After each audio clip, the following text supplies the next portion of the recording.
G'day Doggies fans, all things Bulldogs. Well, it's only a few weeks away until players for 2025 contracts go on the open market. Players not locked up before then.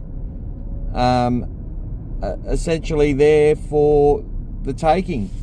And there's a lot of players on the market that could benefit Canterbury. As I state, no disrespect to any current players trying to fight their way into it, and there's a lot of football to be played, but this is the reality when you have contract negotiations that can start over a year out before the season even begins. So there'll be lots talked about in the media. I'm going to give you my 5. We went through it in the podcast. I wrongfully said it was November 30. It's November the 1st. So just to correct all that, but I am an amateur, so forgive me. Just having a chat. I'm going to give you my 5 best and what I estimate will be the money. It's just my estimate. It could be nowhere near it. Just using, putting 2 and 2 together through what I see out there in the market at the moment on the supposed salaries that are reported. But putting it out there, Jacob Saifidi is my these 5 are in no order. I've got a couple of props, a lock, and a couple of halves that we should be targeting, in my opinion. So those 5 players are Jacob Saifidi. I think we'd be getting him on about 800,000 or 900,000 a season, maybe even more. May have to pay a little bit more, but maybe worth it. His consistency has really improved for the Newcastle Knights, returning great numbers this year. And definitely a strong contributor to their run in the final, towards the finals, and they did very, very well. And I think Jacob Saifidi is one that we have to have as a priority come 2025. I don't expect we're going to get too many more big signings prior to 2024, and the players off contract for 2025. The players off contract for 2025 are for Canterbury aren't on the big money. So I think you'll see a situation though that we will still have money available in our cap because of 2024 just doesn't seem we've been able to spend what we've lost, if that makes sense. And the contracts that are put out there have been pretty good. Like Crichton's obviously on very good money for someone, to play fullback or centre. He's obviously a higher paid centre, but he can kick goals at a high percentage. Though there was nothing wrong with Burton's percentage this year, I think he was one of the best in the game at 84%. But it just gives us a lot more freedom to play with. So look, I think Jacob Saifidi is definitely one I'm targeting for 2025 come November 1 if he's still on the open market. Terrell May's the next one. I think I'd be looking to pay him 6 to 650,000, which is a lot for what he's done in the game.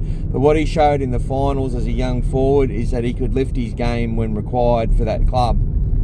And if he could do that and continue to raise those performances and do them consistently over a few years, well, that's a real rugby league player that we could definitely look at, and I would definitely be offering him probably a little bit of overs to get him into our club because I really like what he achieved on the field.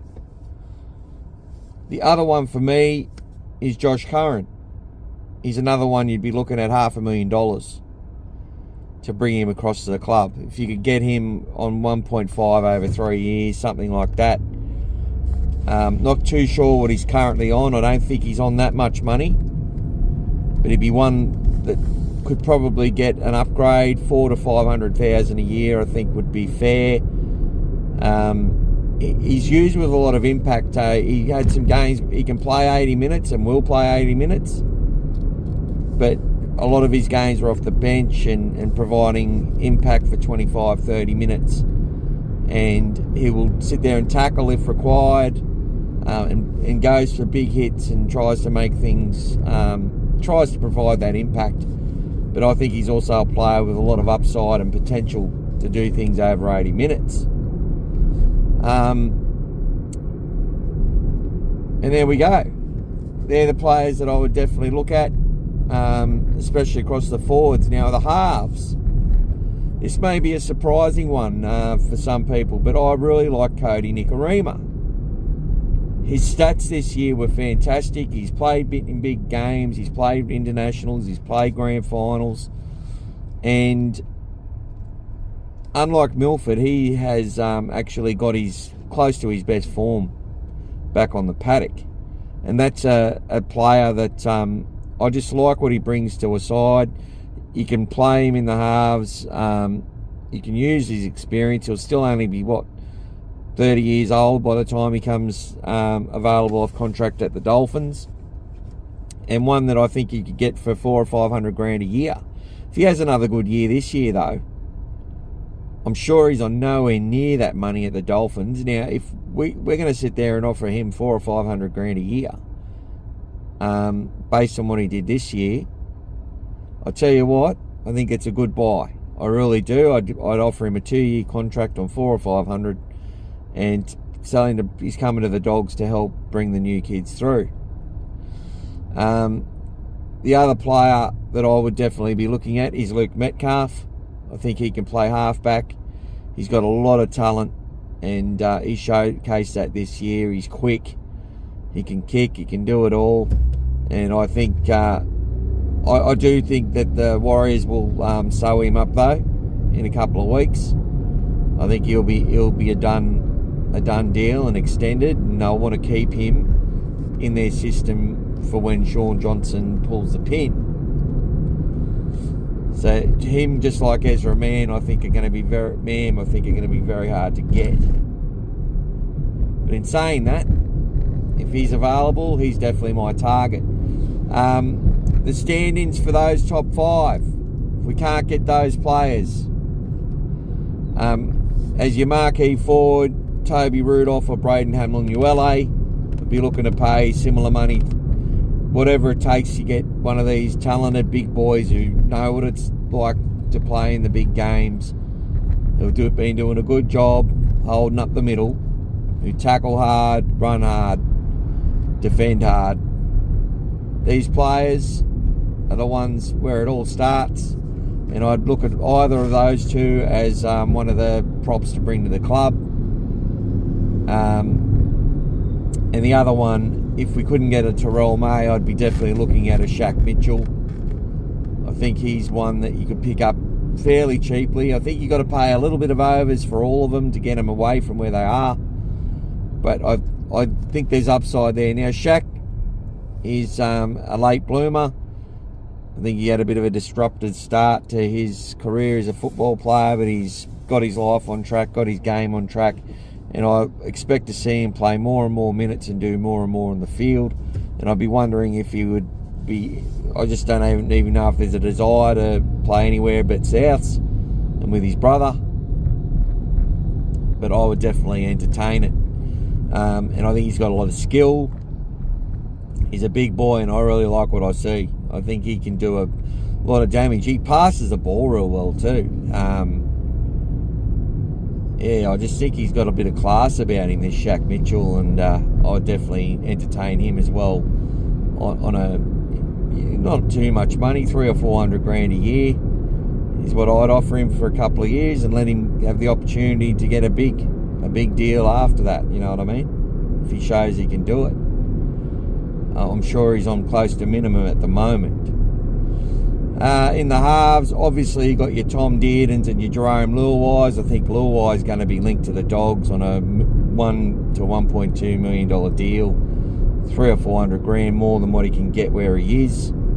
And I'm sure the Dogs would have no issues with the fact he plays left and Burton plays left. I'm sure Gus and Serrato will believe that he can play on the right edge if required and do the job of a halfback, which he's done plenty of times before. He's played 7 numerous times, and he can play 6. He can defend, he can step off both feet, he can kick, he's got a short kicking game, he's got the talent to do it. And he does have the will. He is a player who does try hard and give his best. He does carry on, as people know, but so what? What's that matter to me? Doesn't mean nothing. But there will be people who will not like that signing at all. And with that being the case, you know, he's going to cost the most of any of the players off the market. And I think he's also probably the one most likely to come. But I've got Nikorima and Metcalf ahead of him. I also have Luke Keary ahead of him, as far as what I think we need to do to help bring through young players through our side.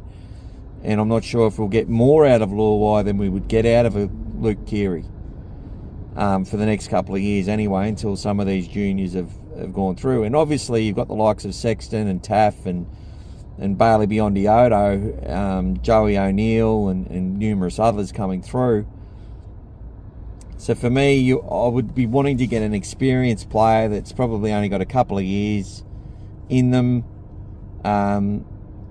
that's going to show the way, do a really good job, and help control things, help free Burton up, and keep those other youngsters engaged in our system who are all very young. Toby Sexton is very young.